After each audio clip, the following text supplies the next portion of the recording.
గత 20 రోజుల నుండి ఎల్లాయపేట మండలంలో ఇసుక పర్మిషన్లు పూర్తిగా అధికారులు బంద్ చేయడం జరిగింది. మరి చాలా మంది ఇందిరమ్మ ఇళ్ళే కానీ, ప్రైవేట్ ఇళ్ళకే కానీ, ప్రభుత్వ పనులకి కానీ, ఇతర అవసరాలకు ఇసుక రాక మండలం అంతా కూడా ప్రజలు చాలా ఇబ్బందులకు గురవుతా ఉన్నారు. మరి ఇందులో భాగంగానే చాలాసార్లు రెవెన్యూ అధికారులకు గౌరవ ఎంఆర్ఓ వారికి రిక్వెస్ట్ చేసి డీడీలు కూడా ట్రాక్టర్ యజమానుల ద్వారా ఇప్పివ్వడం జరిగింది.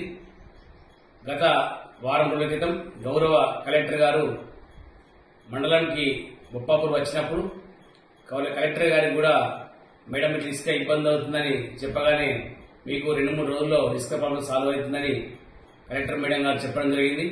అయినా మండల రెవెన్యూ అధికారులు అసలే పట్టించుకోకుండా కనీసం 2-3 రోజుల నుండి ఫోన్ చేసినా కానీ ఫోన్ కూడా లిఫ్ట్ చేయడం లేదు. అది కూడా మేము ఆఫీస్ టైంలోనే ఫోన్ చేస్తా ఉన్నాం. గౌరవ ఎంఆర్ఓ గారు ఫోన్ కూడా లిఫ్ట్ చేయడం లేదు. మరి ఇందిరమ్మ ఇళ్లకు ప్రభుత్వ అవసరాలకు చాలా ఇబ్బంది ఉంది కాబట్టి ఒక 2 రోజులలో ఇసుక పర్మిషన్లు ఇవ్వనట్టయితే ఇందిరమ్మ ఇళ్ల లబ్ధిదారులు, అలాగే ప్రైవేట్ ఇళ్ల లబ్ధిదారులు, మిగతా ఏ అవసరం ఉన్న ఇసుక అవసరం లబ్ధిదారులతో పెద్ద ఎత్తున ధర్నా కార్యక్రమాన్ని చేపడదామని తెలియజేస్తూ, మరి ప్రభుత్వంలో ఉన్నటువంటి పెద్దలను కూడా రిక్వెస్ట్ చేసి వారితో కూడా రెవెన్యూ అధికారులకు చెప్పించడం జరిగింది.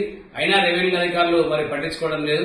దయచేసి 2 రోజులలో ఇసుకను స్టార్ట్ చేయండి, లేని ఎడల తప్పకుండా లబ్ధిదారులతో కలిసి మేము ధర్నాలో పాల్గొంటామని తెలియజేస్తున్నాం.